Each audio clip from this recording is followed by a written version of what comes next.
नमस्कार, मैं हिमांशु मिश्रा और आप देख रहे हैं द इनसाइड स्टोरी। तो पुराने साथी छूट रहे हैं बारी बारी, क्या बीजेपी को 24 में पड़ेगा भारी? जी हाँ, क्योंकि अभी हाल फिलहाल में एआईएडीएमके ने साथ छोड़ा है और एआईएडीएमके के जो नेता हैं वो काफी खुशियां मना रहे हैं। हालांकि 2019 के लोकसभा चुनाव के बाद अगर देखें तो चार मेजर साथी जो कि बहुत घनिष्ठ मित्र हुआ करते थे भारतीय जनता पार्टी के राजनीतिक तौर पर, वो अब उनके साथ नहीं है।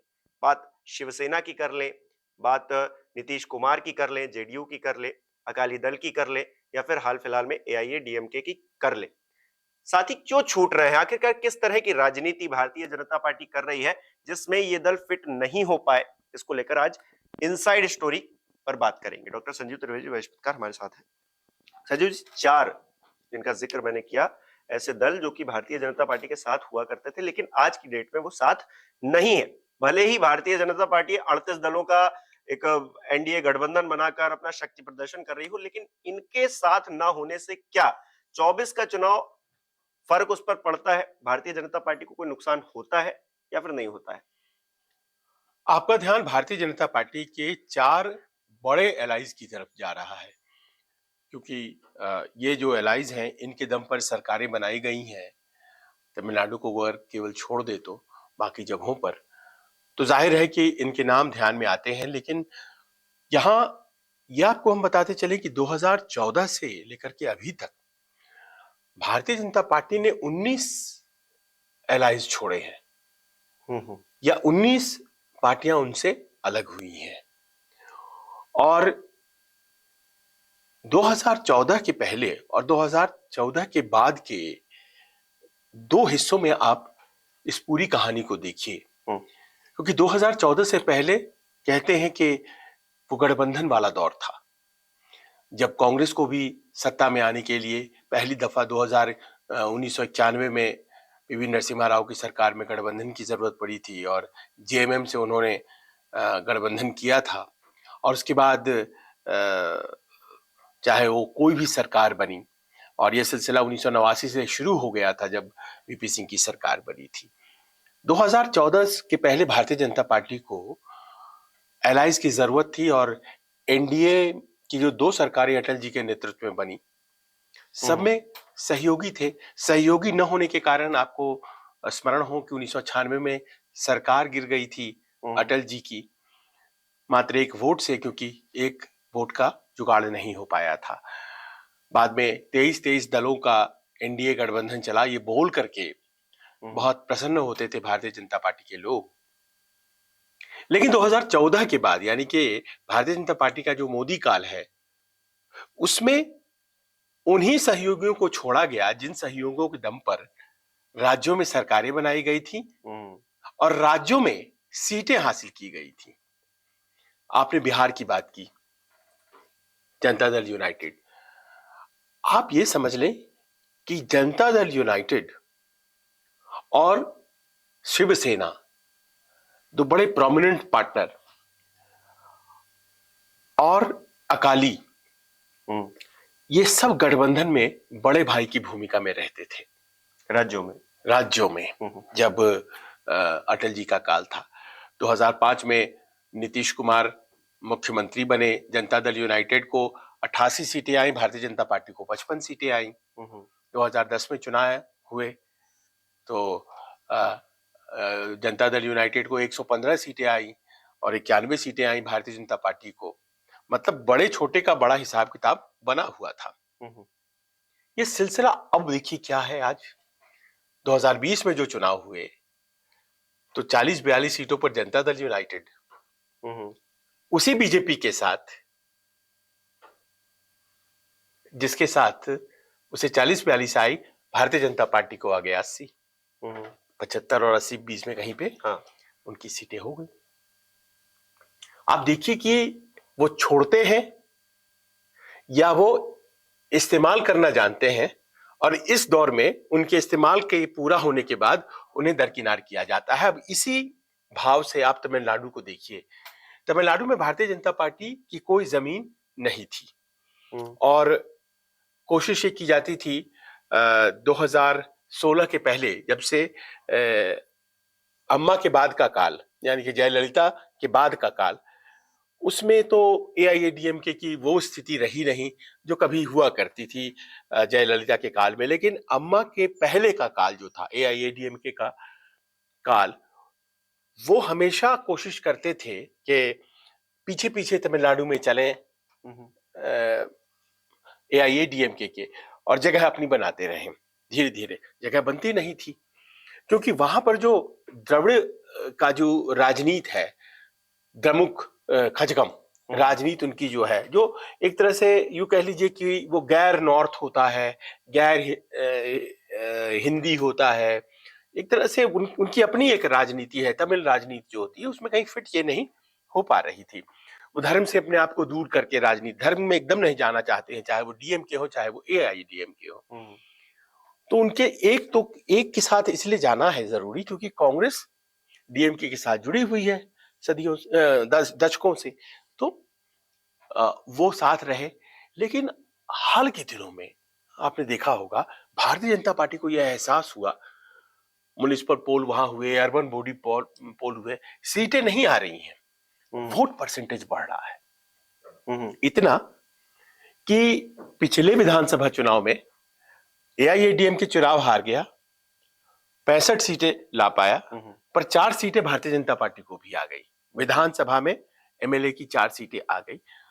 आप जानते हैं स्टालिन ने सरकार बनाई और वो सरकार अभी भी चल रही है, लेकिन उसके बाद उन्होंने सोचना शुरू कर दिया और एक IPS officer, young IPS officer जो कि कर्नाटक कैडर के थे, काम कर रहे थे, तमिल थे, वो अन्नामलाई, वो रिजाइन करके पार्टी ज्वाइन करते हैं और उसके बाद उन्हें अध्यक्ष बना दिया जाता है। और वो बड़े अग्रेसिव बोल रहे हैं, ऐसी ऐसी बातें बोल जाते हैं जो कि अपने ही सहयोगियों को दुखी कर जाती हैं। और उसी दुख में एआईएडीएमके ने कहा कि इन्हें समझाइए वरना हम साथ छोड़ेंगे। वो अन्नादुरई के बारे में बोलने से परहेज नहीं करते, जो कि दोनों दलों के लिए, एआईएडीएमके और डीएमके के लिए, दोनों के लिए बड़े पूज्य माने जाते हैं। वो जयललिता के बारे में, जो कि एआईएडीएम की सबसे बड़ी नेता है एमजीआर के बाद, उनके बारे में भी बोलने से कतराते नहीं थे। और अचानक ऐसा लगने लगा कि भारतीय जनता पार्टी मात्र 4 सीटों वाली पार्टी है, लेकिन वो विपक्षी भूमिका में ज्यादा है। और भारतीय जनता पार्टी के शीर्ष नेतृत्व ने रोका नहीं अन्नामलाई को, जो कि प्रदेश भाजपा अध्यक्ष है तमिलनाडु के, वो उन्हें पीठ पर हाथ रखती रही।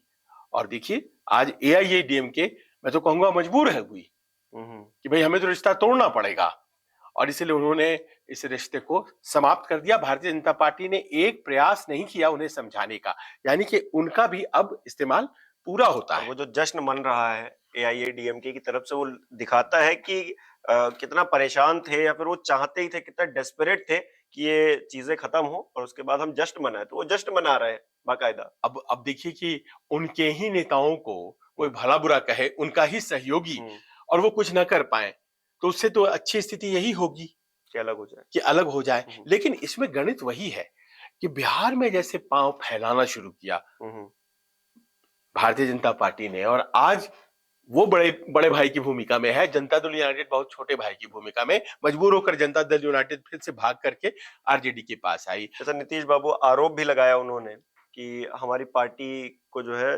नीचे कर रहे हैं, दबा रहे हैं, या फिर हमको जो है हमारे जो पार्टी के जो एक वोट बैंक या फिर जो चीजें हुआ करती थी उसको काटने का, खत्म करने का काम कर रही है भारतीय जनता पार्टी, साजिश कर रही है भाई। तो वो वहां पे भी आप देखिए कि 2020 के चुनाव तो सभी को याद है, उन्होंने अपने उम्मीदवार खड़े किए भारतीय जनता पार्टी ने जितनी सीटों पर, वहां तो चिराग पासवान ने उनके खिलाफ नहीं लड़ाया, लेकिन नीतीश कुमार के खिलाफ लड़ाया, और ऐसी स्थिति उनकी कर दी कि आज वो 40 सीट पर आ गए।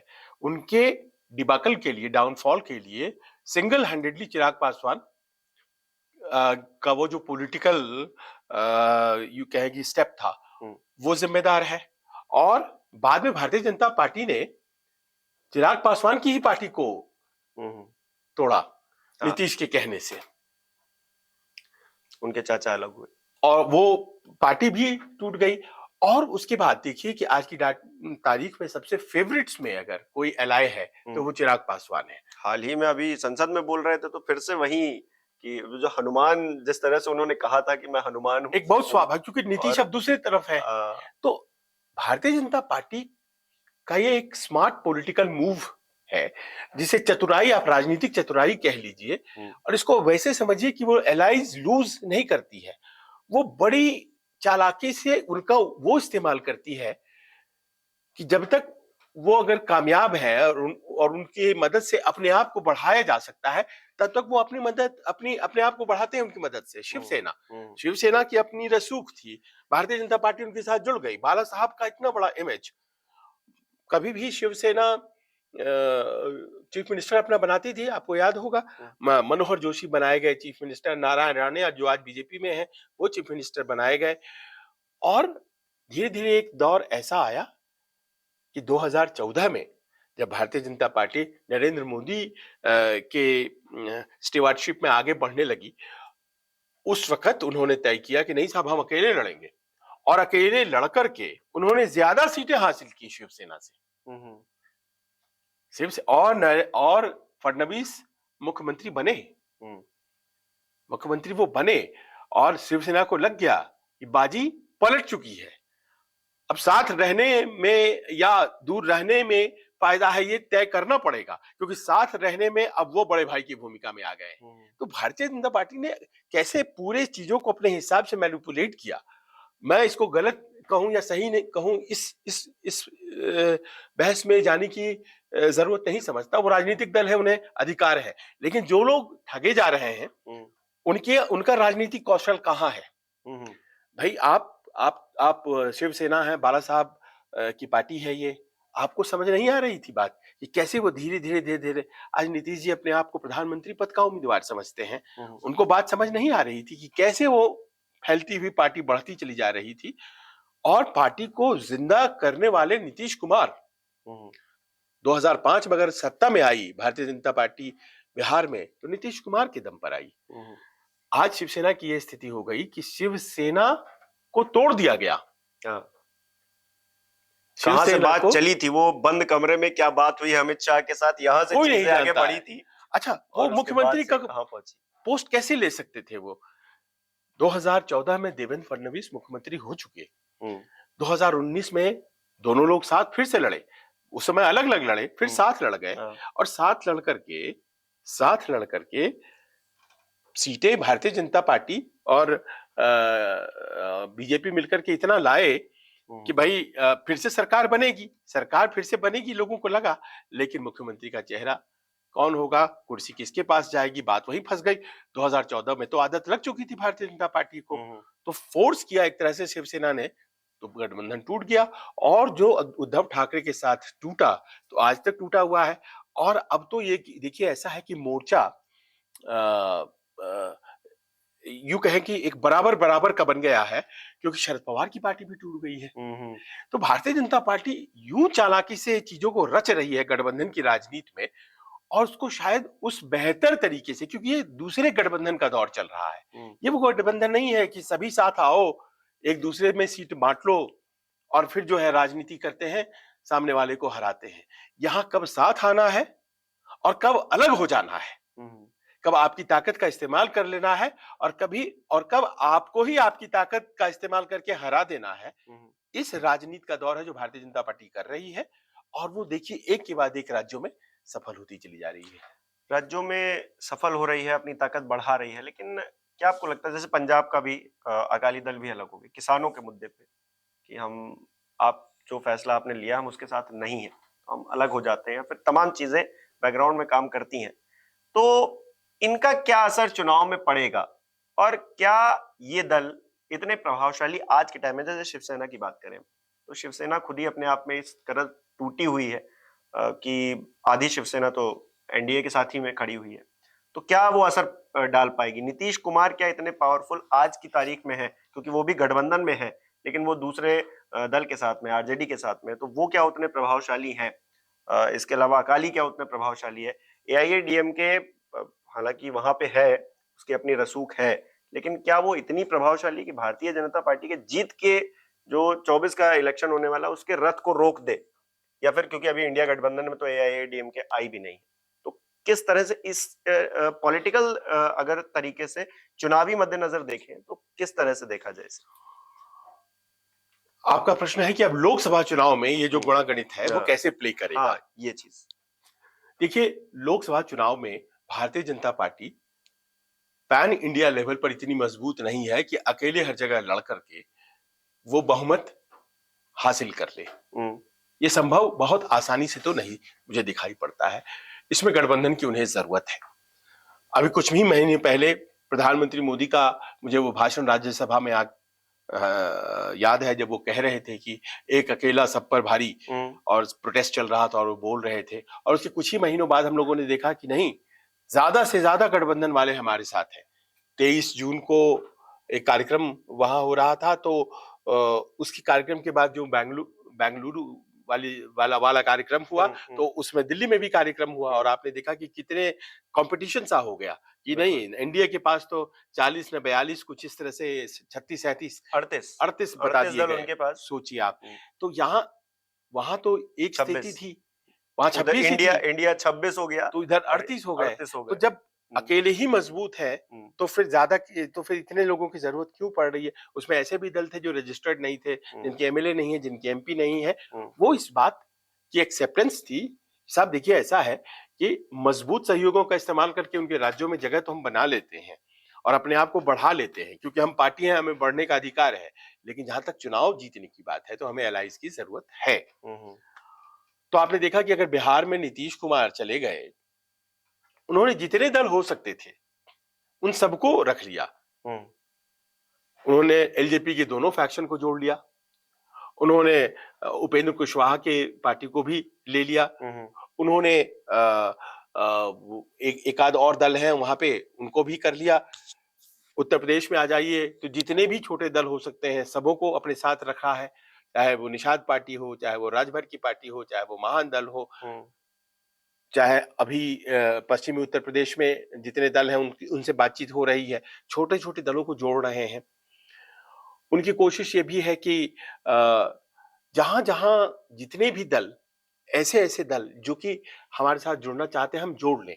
आइडियोलॉजी कभी आड़े नहीं आती है भारतीय जनता पार्टी के इस तरह के प्रयास में। याद कर लीजिए कश्मीर का फॉर्मूला, जब उन्होंने पीडीपी के साथ गठबंधन किया और पीडीपी के साथ गठबंधन करके सरकार बना ली वहां पर, और कोई राज्य या केंद्र शासित प्रदेश में अगर आप सरकार चला लेते हैं तो आपके पार्टी के विस्तार में एक दूसरी तरह की ताकत मिल जाती है। भारतीय जनता पार्टी आज की तारीख में कश्मीर में और जम्मू में जितनी मजबूत है, सरकार चलाने के बाद, सरकार चलाने के पहले तो कतई नहीं थी। वहां आपको कार्यकर्ता है, भारतीय जनता पार्टी का दफ्तर श्रीनगर में खुला हुआ है।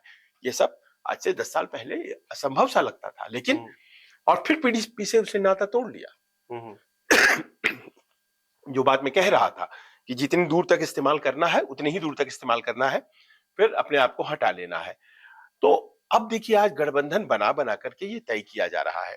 महाराष्ट्र एक डिफिकल्ट स्टेट, बिहार के बाद बिहार में भी सभी को जोड़ करके ये तय कर लिया गया है कि चलिए हम बराबर का टक्कर दे पाए। लालू नीतीश एक साइड है, तो मेरी तरफ भारतीय जनता पार्टी के सहयोग में चिराग पासवान भी रहे, और उनके चाचा, जितनी भी उनके पास ताकत हो, क्योंकि कहते हैं असली ताकत तो चिराग पासवान के पास ही है आज की तारीख में उनकी पार्टी की।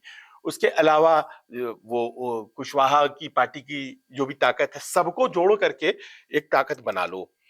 उत्तर प्रदेश में भी वैसे ही उन्होंने किया है कि सपा से जितने नाराज निकले हैं सबों को जोड़ लो। यहाँ बाई इलेक्शन करा दिया। अभी देखिए दारा सिंह चौहान घोषी कि भाई आ जाइए आप जितने भी हैं। अब वो जिस समाज से आते हैं उस समाज के वोट तो कम से कम उनके हो गए, भले ही दारा सिंह हार गए।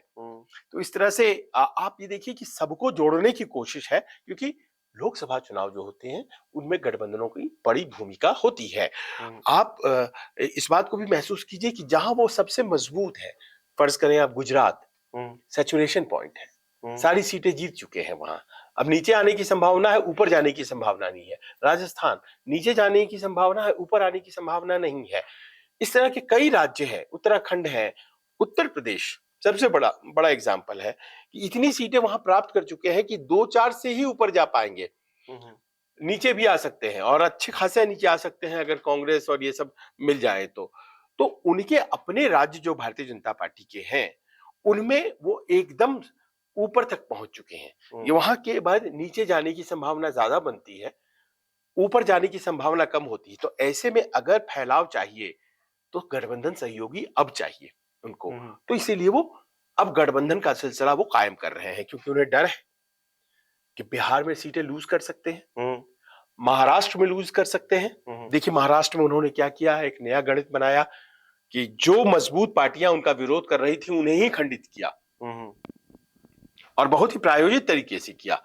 उसमें जो जो जो ब्लैक शिप थे उन्हें पकड़ा, एकनाथ शिंदे इस पार्टी में, अजीत पवार उस पार्टी में, दोनों को पकड़ करके दोनों को लोभ दिया, एक को मुख्यमंत्री दूसरे को उप मुख्यमंत्री बनाया, और अपने मुख्यमंत्री को उप मुख्यमंत्री बना दिया। और इस तरह से वहां पर जो शरद पवार की ताकत थी, जो उद्धव ठाकरे की ताकत थी, उसे आधा कर दिया। अब तो वो देखना पड़ेगा कि किस तरह से वो प्ले आउट करता है, क्योंकि ये बड़े बड़े राज्य थे जो कि अगर चले जाते तो बहुत बहुत मुश्किल हो सकती थी। अच्छा, यहाँ पे एक चीज नजर आती है कि आपने जिक्र भी आपने किया। टीडीपी का भी नाम लिया। हाँ, तो टीडीपी के साथ देखिए उन्होंने पहले आंध्र प्रदेश में दोस्ती करे न करे, आए थे एनटी रामाराव यहाँ। एनटी रामाराव यहाँ इसलिए आए, माफ करेंगे, चंद्रबाबू नायडू आए थे, और एनटी रामाराव की जो जयंती थी तो प्रधानमंत्री ने अपने मन की बात में उनको याद किया, उससे एक संदेश गया और वो आए। उनके साथ मित्रता और बातचीत का सिलसिला शुरू हुआ। मित्रता और बातचीत सिलसिला शुरू हुआ, इसका मतलब ये हुआ कि अब दोस्ती बनेगी, लेकिन अचानक से जगन मोहन रेड्डी के साथ ही उन्होंने जाने का मन बना लिया और उन्हें दरकिनार कर दिया। वो महत्वपूर्ण नहीं लगे, जगन मोहन महत्वपूर्ण लगे। अब वो आज के डेट में किनारे हैं और कानूनी पचड़े में फंसे हुए हैं, जेल भी चले गए हैं, और भारतीय जनता पार्टी या कोई उनके बचाव में नहीं है। तो उन्होंने खट से छोड़ा उस रीजनल प्लेयर को जो बहुत उनके लिए इंपॉर्टेंट नहीं है। एआईएडीएमके भी आज के डेट में इंपॉर्टेंट नहीं है उनके लिए। वो जानते हैं कि आने वाले दिनों में जो चुनाव होने वाले हैं उसमें डीएमके ही जीतेगा, तो फिर मैं ऐसे के साथ क्यों रहूं जो हारने वाला है, क्यों मैं अपना बेस फैलाऊं। और तमिलनाडु में वो चाहते हैं कि मैं कांग्रेस की जगह वो ले ले। कांग्रेस के पास 7, 8, 10% वोट हैं वहां पे, और एक कांग्रेस एक ऐसी स्थिति में बैठी हुई है जिसको लेकर के डीएमके अच्छा खासा सीट ले आती है। अगर कल को कांग्रेस को हर जगह खत्म करते आ रहे हैं, अगर वहां उसकी जगह ले लेते हैं तो वो तो एक अच्छी पोजीशन में हो जाएंगे, वो डीएमके के पास भी जा सकते हैं, और एआईएडीएमके के तो वो सहयोगी रहे हैं, तो वो उस पोजीशन के लिए काम करना चाहते हैं जमीन पर, और किसी के साथ रह के काम नहीं किया जा सकता है। तो उन्होंने जानबूझ करके उनको छोड़ दिया। एलाइज को जानबूझ करके छोड़ना भी अपने ग्रोथ के लिए जरूरी होता है।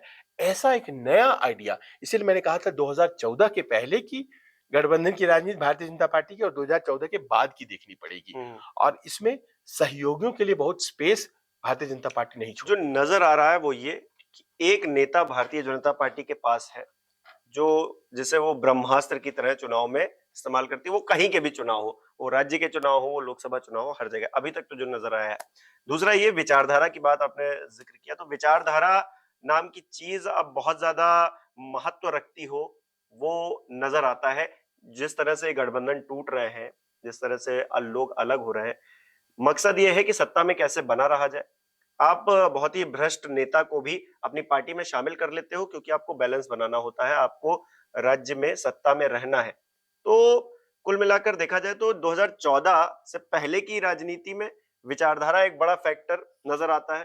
हालांकि नेता तो उस दौर में भी बहुत बड़े बड़े, अटल बिहारी वाजपेयी और तमाम नेता बड़े बड़े हुए, लेकिन वो विचारधारा की जो लड़ाई थी वो अब खत्म हो गई है। अब 24 सत्ता की लड़ाई है। हाँ। जो सत्ता की लड़ाई है, 24 सत्ता की लड़ाई के लिए विचारधारा साम दाम दंड भेद सब कुछ अपनाया जाएगा, विचारधारा और ये सब चीजें नहीं साइड में। विचारधारा तो है देखिए, बट 24 कैरेट की विचारधारा नहीं। थोड़ा डायल्यूट देखिए, 24 कैरेट का तो सोना भी नहीं होता ना, वो लिक्विड हो जाता है, थोड़ी सी इंप्योरिटीज मिलाई जाती है, तो तब जाकर के आपको वो दमक सोने की दिखाई पड़ती है सॉलिड फॉर्म में। आप कर्नाटक का उदाहरण समझ लें आखिर में कि अभी थोड़े दिनों पहले तो जेडीएस के खिलाफ लड़े थे, और जेडीएस को करप्ट पार्टी कहा, जेडीएस को कर्नाटक को पीछे ले जाने वाली पार्टी कहा। आज जेडीएस कमजोर हो गई, और जेडीएस ऐसी कमजोर हुई कि मात्र 19 सीटें उसे आई, उनके इलाके में कांग्रेस घुस गई, उन देवेगौड़ा जी के पोते हार गए विधानसभा का चुनाव, और अब लगने लगा कि अब कहां जाए ये जेडीएस। जेडीएस वाले संपर्क किए और देखिए आज गठबंधन बन गया है। अब भारतीय जनता पार्टी और जेडीएस जो कि विधानसभा में एक दूसरे के खिलाफ थे, लोकसभा में एक दूसरे के साथ हो गए। तो थोड़ा सा जो आइडियोलॉजिकल ट्वीक हो रहा है, कर रही है, पार्टियां कर रही हैं, और जो बहुत ज्यादा स्टिफ रहेंगी, देखिए राजनीति में एक बहुत इंपॉर्टेंट बात है, वो खत्म हो जाती है। कम्युनिस्टों का एग्जाम्पल उसी का है। सीपीआई सीपीएम आज की तारीख में आपको नाम लेवा बहुत कम मिलता है, लेकिन एक दौर था जब वो मुख्य विपक्ष थे इस देश में। वो तो बहुत 50 और 60 दशक की बात मैं कह रहा हूं। मैं जब राजनीति कवर कर रहा था तब से मैंने देखा है कि जैसे 2004 के चुनाव हुए और 63 सीटें जीत करके वामपंथ आए, 63। तो आप ये सोच लीजिए कि वो भी एक दौर था, उनके ही दम पर समझिए कि यूपीए 1 की सरकार बनी थी। लेकिन क्या है कि उनके अंदर एक आइडियोलॉजिकल फ्लेक्सिबिलिटी नहीं थी। अमेरिका से न्यूक्लियर डील होगा, नहीं होगा।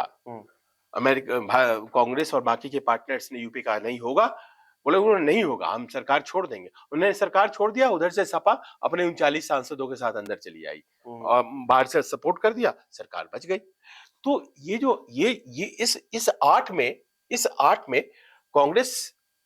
कांग्रेस की जो भी आप कह लीजिए, लेकिन कांग्रेस बहुत इस आठ में भारतीय जनता पार्टी को छोड़ के उसने सभी दलों के साथ गठबंधन किया है। और बहुत से तो निकले ही हैं। हाँ, और बहुत से पार्टियां उसके अंदर से निकली है, और बहुत इसलिए वो बहुत फ्लेक्सिबल है इस मामले में। एक पार्टी है जिसके साथ वो नहीं कर सकती है। भारतीय जनता पार्टी तो और भी ज्यादा फ्लेक्सिबल है, वो तो कम्युनिस्टों के साथ भी कर लेती है। 1977 के बाद सरकार बनी तो एक उसमें कम्युनिस्ट भी, उसमें राइटिस्ट भी, वीपी सिंह की सरकार में भी कुछ वैसे ही सब साथ, और पीडीपी के साथ भी कर लेती है, और जब मन करता है उसे छोड़ देती है। तो ये जो फ्लेक्सिबिलिटी है ना, ये बहुत इंपॉर्टेंट है, और एक नया पैराडाइम, एक नया डायनेमिक्स एस्टैब्लिश किया है। अच्छा, ये भी होता है जिसकी लाठी उसकी भैंस। तो अब इतनी ताकत भारतीय जनता पार्टी के अंदर है कि वो किसी को पकड़ना या छोड़ना अफोर्ड कर सकती है तो करती है। और राजनीति में सत्ता इंपॉर्टेंट होती है, हर कोई चाहता है हम कुर्सी पे बैठे मुख्यमंत्री बन जाएं या प्रधानमंत्री बन जाएं, या फिर हम अगर चुनाव लड़ रहे हैं तो सबसे पहले चुनाव जीत जाएं। तो फिर ये सब चीजें तो होती हैं। लेकिन 2019 के बाद 4 साथी अभी तक छूट चुके हैं।